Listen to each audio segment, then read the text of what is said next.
नमस्कार दर्शक बंधु मु भूषण आपण मान स्वागत आपण मैंने देखुं आपण मान प्रिय ओडिया यूट्यूब चैनल हसी हसैबा। सो दर्शक बंधु ए वीडियो आम आलोचना करूँ हार्ट ब्लॉकेज रो घरोई उपचार विषय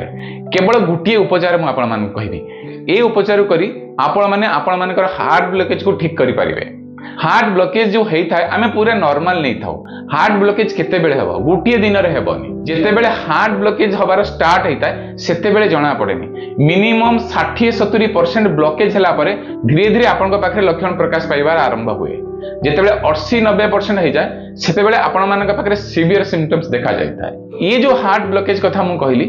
गोटे उपचार मु आपण मान कहबी बहुत सहज रे आपण माने घरे बसी ये हार्ट ब्लॉकेज को ठीक करि परिबे। दर्शक बंधु आ गोटे इंपोर्टेंट कथा आपण माने जानिबे केमिति जे ए चैनल रे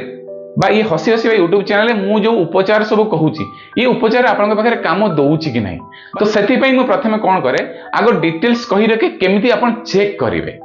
एथिरे भी मध्य आपन को हार्ट ब्लॉकेज ठीक होची कि नहीं केमिति जानिबे। एथिरे मु कहि रखिबी आपन को पाखरे हार्ट ब्लॉकेज अछि कि नहीं ताकू केमिति घरे उपचार कर चेक करिवे से विषय में कहि रखिबी। काई ना हार्ट ब्लॉकेज चेक करिया पई गुडा पैसा खर्च होता जेमिति आपण ईसीजी करथांती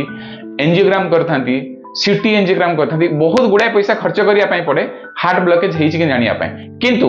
ए वीडियो रे मैं आपण मन कहि रखिबी घरे केमिति आपण जानि परिबे आपण हार्ट ब्लॉकेज हेछि कि नहीं। प्रथम आमे टेस्ट करिवो। प्रथमे आपण 1 किलोमीटर चलिबा आरंभ करंतो। जेते बेला आपण 1 किलोमीटर गुटे मोशन रे चलिबे एमिति नुहे जे 2-4 कदम चलिले पुनी ठिया हेबे एमिति नुहे कंटीन्यूअसली 1 किलोमीटर चलिबे। 1 किलोमीटर चलिला परे आपण को जदि लागे अणनिश्वासी हेई जाउ नाहंती बा आपनकर जेमिति नॉर्मल थिले चलिबा पूर्वरु जेमिति आपण थिले चलिला परे आपण सेमिति फ्रेश अछंती कोनोसी प्रकार निश्वास अटकी जाउनी अनिश्वासी होउ नाहंती पूरा फ्रेश अछंती तो ताहाले आपण नंबर 1 परीक्षा रु पास करियले माने आपनकर हार्ट ब्लॉकेज नाही।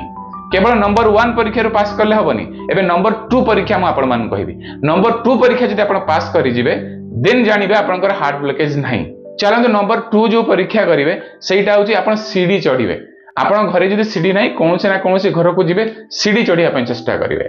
सपोज आपण जहा घर 2टी फ्लोर अछि बा 3टी फ्लोर अछि माने गुटे फ्लोर आपण उठिबे चढ़िला परे आपण देखिबे कोनसे प्रकार अनिश्वासी हो नाहंती माने एमती पूरा फ्रेश अछंती जेमिति नॉर्मल थिले सेमिति अछंती। आपण ध्यान देबे आपण को पाखरे कोनसे प्रकार हार्ट ब्लॉकेज नाही। सो दर्शक बंधु ये जो कथा मु कहूची ये सब जिनिस पूर्वरु थिला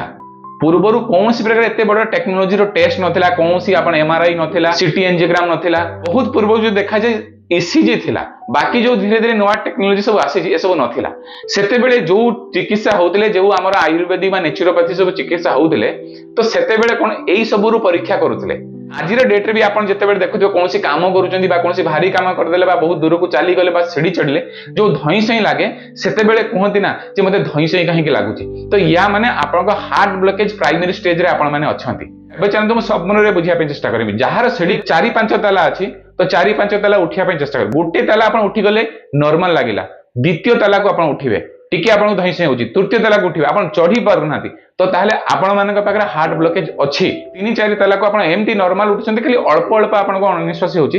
तेबे आपण हार्ट रो प्राइमरी स्टेज रे अछंती। आ जदी आपण गोटे ताला उठिला पर आ द्वितीय ताला चढ़ी पारु नाती बहुत अनिश्वासी होचंती आपण मानकर हार्ट ब्लॉकेज 50% ऊपर अछि। तो एमिति करी आपण माने आपण हार्ट ब्लॉकेज चेक करि परिबे। दर्शक बंधु जदी आपण पाखरे पैसा प्रबल अछि तो आपण जे टेस्ट करि परिबे। किंतु मु आपण मान को रेकमेंड करिवि एंजियोग्राम करंती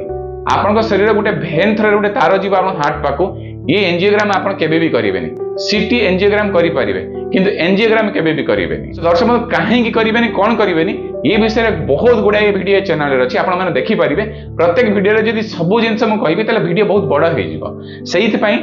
हार्ट जो ब्लॉकेज विषय रे बहुत गुडा वीडियो अछि जदी आपण कोनसी डाउट थाई तो आपण कमेंट करि परिबे। दर्शक बंधु जेते बेला आपण वीडियो देखुछन सेही दिन जदी आपण कमेंट करिवे निश्चित सब कमेंट रे रिप्लाई म आपण मान को देबी। आ परे कमेंट करले भी म रिप्लाई देबी आपण माने चेष्टा करिवे वीडियो देखला परे कमेंट करिया पई। दर्शक बंधु ये तो थिला आपण माने केमिति जानिबे हार्ट ब्लॉकेज आ हार्ट ब्लॉकेज जेते बेला आपण जानि परिवे घरोई उपचार केमिति करिवे केवल गुटी उपचार आपण मान को म कहबी। आपण माने स्क्रीन रे देखि परथबे लाउ जूस।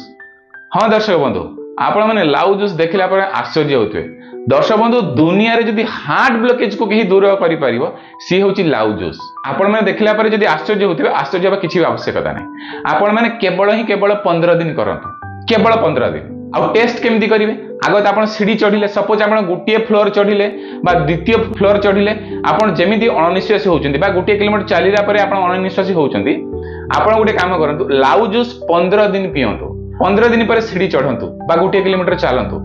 जेमिति आपको फील होता माने जेमिति आप अणनिश्वासी अनुभव करुले 15 दिन लाउ जूस पीला परे सेम सीढ़ी चढ़े गोटे किलोमीटर जो चलुले से चलिए चलला जब आप अणनिश्वासी कम न हो तो आपको लाउ जूस पीवा किसी आवश्यकता नहीं आपन कौन सी टिप्स करवा दरकार नहीं केवल कौन सी टिप्स नहीं ये चैनल रे जिते प्रकार टिप्स कहबी बा जिते उपचार कहबी कौन सी करवा दरकार नहीं जदि आपन पारे उपकार न मिले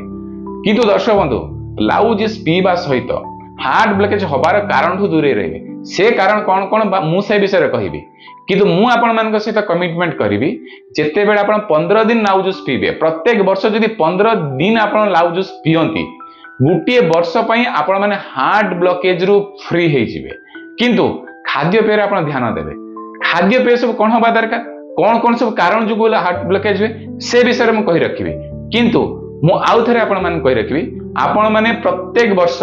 15 दिन मिनिमम लाउ जूस पीवा चेष्टा करूँ जिते प्रकार हार्ट ब्लॉकेज अच्छी संपूर्ण रूप ठीक हो पारे जदि आपण माने चाहते जो severe heart blockage 90% heart blockage अच्छी तो आपण माने कौन करेंगे गोटे मसरू नहीं 3 मास आप पीदेवे केमिति पीबे मो से विषय कहबी प्रथमे चलतु कौ कौ कारण जो आपनकर हार्ट ब्लॉकेज दर्शक बंधु आज डेट रे मार्केट रे मिलुवा जिते प्रकार fast food junk food processing food ता छड़ा जिते प्रकार डब्बा बंद खाद्य और पॉकेट बंद खाद्य ए समस्त खाद्य यदि आपण माने खाउ थांती तो आपण मानक पाखरे हार्ट ब्लॉकेज देखा जाय थाए ता छड़ा जिते प्रकार मार्केट रे मिलुवा सब palm olive oil refine oil एमती प्रकार जिते प्रकार सब ऑयल मिलुची से सब ऑयल बा जिते प्रकार सब घी मिलुची ए समस्त को जदि आपण खाती तेबे मध्ये आपण मानक पाखरे हार्ट ब्लॉकेज देखा जाय थाए दर्शक बंधु मु कहि रखिबी आपण माने कोन करिवे आपण मानकर दिनचर्या खाद्यपेय आ जो सब खाद्यठु मु दूरे रहिया पई कहली ताठु आपण मानक दूरे रहिया पई पड़िबो आ परे जदि आपण टिप्स करंती तेबे जे आपण पाखरे काम करिवो नचेत कोन हबो हार्ट ब्लॉकेज जो कारण जो होउची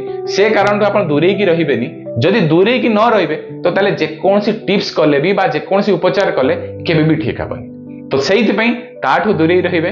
तापर आपण जदि उपचार करिवे संपूर्ण रूप ठीक हो पारे एवं मुझे कही रखी केमिति प्रोसेस रे आपण पीबे सो दर्शक बंधु सकाळ खाली पेट रे आपण नाउ जूस को केमिति करिवे आपण जूसर यूज करि परिबे या तो जो ग्राइंडर अछि ग्राइंडर भी यूज करि परिबे या तो आपण घरे जो शिळ थिबो बा हेमादशा जो छोट छोट पीस करी सेतरे आपण पेसी की तार रस बाहर करबे ताको आगे पेसी की चटनी कर देबे सफा कपड़ा नेबे सेतरे रखि हम चुपुडी तार रस बाहर करि परिबे स्क्रीन पे आपण माने देखि पड़थे प्रोसीजर 300 ml खाली पेट रे पीबे पीबार 40 मिनट किसी भी आप खाइबेनी कौन प्रकार रिएक्शन ना कौन प्रकार साइड इफेक्ट ना किंतु लाउ जिते बेले मार्केट रो आनिबे नख मारी आपण नाउ आनिबे जो लाउ रे नख पसु नथियो बा ताऊ टेस्ट करिवे जोटा पिता लागुथबो से नाउ आनिबेनी जोटा लाउ जेमति लागे जो टेस्ट नॉर्मल से टेस्ट करिवे तापर आनिबे सो दर्शक बंधु ये वीडियो टिके लंबा हो जाइछि किंतु कौन करेंगे वास्तुजनित कौन सी रोग आक्रांत हे बुझाया पड़ो तो मुझे आशा करी वीडियो आपको भल लगे जब भल लगी था लाइक करूँ भल न लगे डिसलाइक करेंगे आउ ये वीडियो को जब चाहते शेयर करने शेयर करेंगे कहीं आज दिन में आप जमी वीडियो को सर्च कर पाइले हे तो कहीं पाई न तो शेयर करेंगे तो ये वीडियो पुणी देखा आउ एक वीडियो से पर्यंत विदाय दिंतु नमस्कार जय हिंद।